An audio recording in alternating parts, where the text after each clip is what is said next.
कैसे हैं आप सबका स्वागत है मेरे चैनल पढ़ाई.com में। दोस्तों हमने पिछली वीडियो में जाना था शिक्षण के सिद्धांत और उसके प्रकार के बारे में, और आज की वीडियो में जानेंगे शिक्षण के सूत्र के बारे में। तो शुरू करते हैं दोस्तों। सबसे पहले शिक्षण के सूत्र का अर्थ और परिभाषा जान लेते हैं।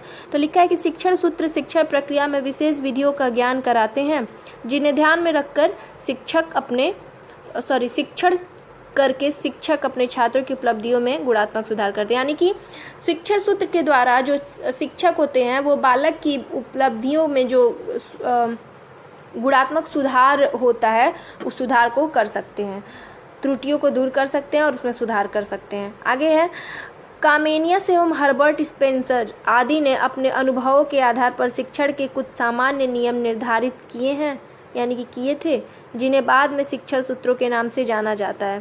पहले इन्होंने अपने अनुभव के आधार पर कुछ सामान्य नियम दिए और अब उसी नियम को शिक्षण सूत्र के नाम से जाना जाता है। तो हम जानेंगे शिक्षण सूत्र की परिभाषा। शिक्षकों द्वारा अध्ययन अध्यापन को प्रभावशाली बनाने के लिए एवं छात्रों को अध्ययन के प्रति जागरूक तथा क्रियाशील बनाने हेतु जो तकनीकें एवं विधियों को प्रयोग में लाया जाता है वह शिक्षण सूत्र कहलाता है। और शिक्षण सूत्र निम्न है। तो सबसे पहले हम इसका मतलब समझ लेते हैं, जो परिभाषा है उसका मतलब। तो जो शिक्षक है वो अध्ययन अध्यापन को प्रभावशाली बनाने के लिए, छात्रों के सामने अपने बातों को स्पष्ट रखने के लिए कुछ सूत्रों का प्रयोग करते हैं, जिससे जो अध्ययन होता है उसके प्रति बालक जागरूक होते हैं और क्रियाशील होते हैं, और जो तकनीकें होती हैं उनका प्रयोग करके शिक्षण सूत्रों का, यानी कि तकनीकों का मतलब शिक्षण सूत्रों का प्रयोग करके शिक्षक बालकों को पाठ्यों में रुचि उत्पन्न करवाते हैं, उन्हें पढ़ाई के लिए जागरूक करते हैं। तो यही कार्य है दोस्तों शिक्षण सूत्र का, कि उस तकनीक के द्वारा बालकों में रुचि उत्पन्न किया जा सकता है पढ़ाई के लिए। तो सबसे पहले जानेंगे कि सरल से कठिन की ओर, ये पहला सूत्र है, शिक्षण सूत्र का पहला सूत्र है, सरल से कठिन की ओर। इस सूत्र के अंतर्गत बालक को सबसे पहले सरल बातों को समझना चाहिए, फिर उन बातों को समझना चाहिए जो कठिन होते हैं। यानी कि सबसे पहले सरल बातों को समझना चाहिए, उसके बाद कठिन बातों को समझना चाहिए। इस सूत्र में पाठ का विभाजन इस प्रकार किया जाता है, जिसमें सबसे पहले सरल बातें आती हैं और फिर बाद में कठिन बातें। तो यही बात है दोस्तों कि मतलब कुछ भी पढ़ाया जाता है तो उसमें सबसे पहले सरल बातें समझाई जाती हैं, उसके बाद कठिन बातें। जैसे लिखा है, जैसे उदाहरण है कि बालक को हिंदी शब्दों का ज्ञान कराने से पहले उन्हें अक्षरों का ज्ञान कराया जाता है, क्योंकि अक्षर जो है वो सरलतम रूप होते हैं और शब्द बच्चों के लिए कठिन हो जाते हैं। तो सबसे पहले अक्षर यानी कि सरल रूप और उसके बाद शब्द समझाया जाता है कठिन। आगे जानते हैं, आगे है ज्ञात से अज्ञात की ओर।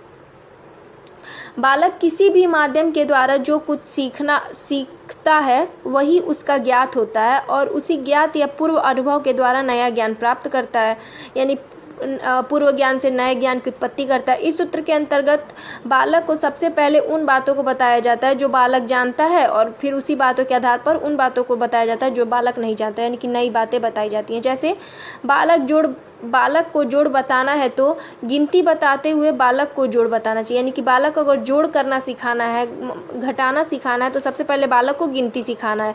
जो उसका पूर्व ज्ञान है, गिनती तो सीखा ही होगा वो, अब उसे जोड़ बताया जा रहा है तो जाहिर सी बात है कि पहले उसे गिनती सिखा दिया गया है, तो जो गिनती है वो उसका पूर्व ज्ञान हो गया, उसी से जोड़कर उसे नई बातें सिखाई जाती हैं। आगे दोस्तों स्थूल से सूक्ष्म की ओर।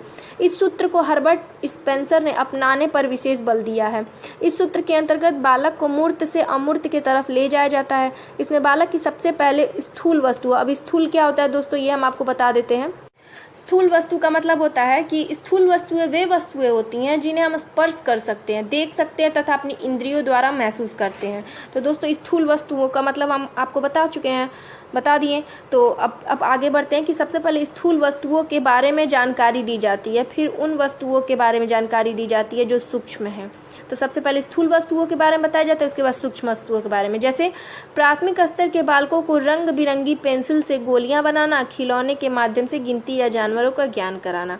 आगे है पूर्ण से अंश की ओर। इन सूत्र के अंतर्गत बालक को सबसे पहले पूर्ण विषय वस्तु की जानकारी दे दी जाती है, फिर उसके एक एक अंश की जानकारी दी जाती है, यानी कि पहले पूरा टॉपिक जो एक पूरा पाठ होता है उसको पढ़ा दिया जाता है, उसके बाद उसको धीरे धीरे टॉपिक वाइज समझाया जाता है। जैसे बालक को कंप्यूटर की जानकारी देने के लिए सबसे पहले बालक को कंप्यूटर दिखा दिया जाता है, तो कंप्यूटर दिखा दिया गया, फिर उसके बाद एक एक अंग की जानकारी, यानी कि कंप्यूटर के एक एक अंग की जानकारी दी जाती है कि ये माउस होता है, ये CPU होता है, ये कंप्यूटर, ये सिस्टम है जिस पे हम काम करेंगे।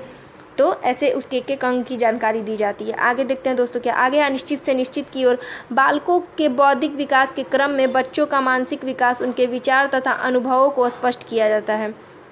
प्रारंभ में बच्चों को निश्चित ज्ञान नहीं होता, परंतु बाद में कई बार गलती करने के बाद वह एक निश्चित बिंदु पर पहुंच जाता है। जैसे कि किसी देश के प्रमुख स्थल तथा वहां की विशिष्टता जो छात्र को स्पष्ट नहीं होती है, परंतु बाद में मानचित्रों और चार्ट मॉडल तथा उदाहरण के माध्यम से स्पष्ट हो जाता है।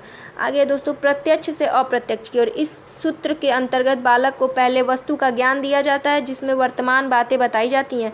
बाद में बालक को उन अप्रत्यक्ष बातों को समझाना आसान हो जाता है जो भूत और भविष्य का निर्धारण करती हैं। यानी कि पहले प्रेजेंट में जो चीज़ें हैं उसको बताया जाता है, उसके बाद पास्ट और फ्यूचर के बारे में बताया जाता है। जैसे सामाजिक विषय में ग्लोब मॉडल या मानचित्र के माध्यम से संसार के विविध भागों के विषय में जानकारी दी जाती है।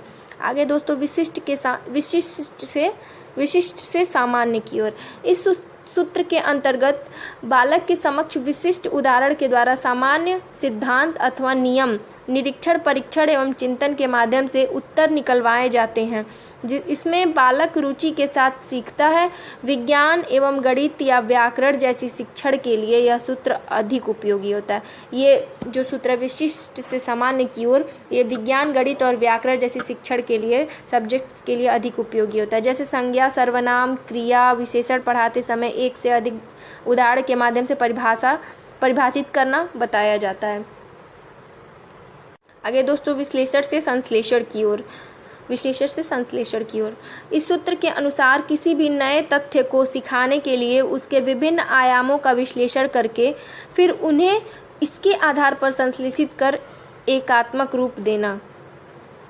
जैसे संसद का अध्ययन करने के लिए उसके विभिन्न भाग, राज्यसभा, लोकसभा, मंत्रिपरिषद आदि के बारे में ज्ञात होने पर संपूर्ण संसद की कार्य प्रणाली का ज्ञान हो सकता है। यानी कि कोई पाठ पढ़ाना है तो सबसे पहले उसके बारे में जो जानकारी होती है, छोटी छोटी जानकारियाँ, तो उसे बता देना चाहिए। कुछ पॉइंट्स होते हैं जो उस पाठ से जुड़े होते हैं, सब्जेक्ट से, तो उसको बताने के बाद उस पाठ का या फिर उस टॉपिक के बारे में समझाया जाता है। आगे है दोस्तों,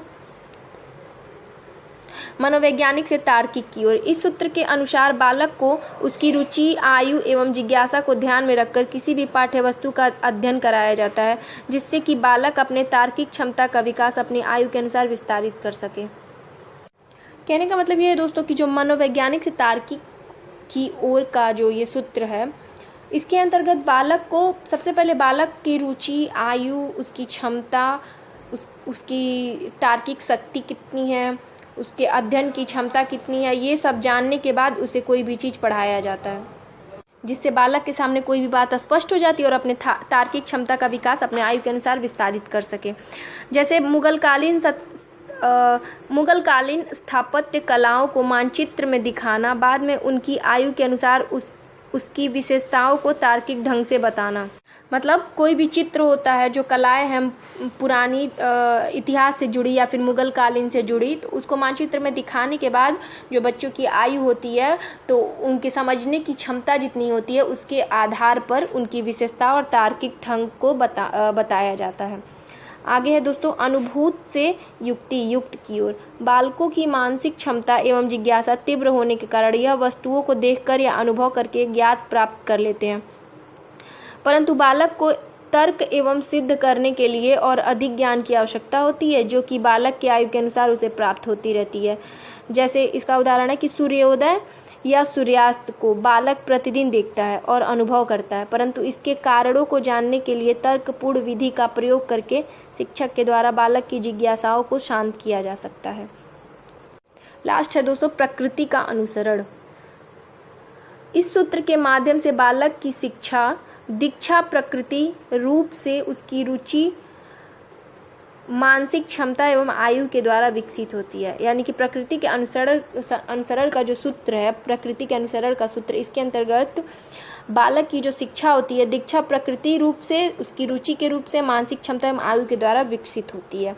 तो दोस्तों आज की वीडियो में हमने जाना शिक्षण के सूत्र, तो दोस्तों अगर आप सबको आज की वीडियो पसंद आई तो लाइक करें, शेयर करें, चैनल पे नए तो सब्सक्राइब करें और बेल आइकन को प्रेस करें नए वीडियोज़ के लिए। Thank you.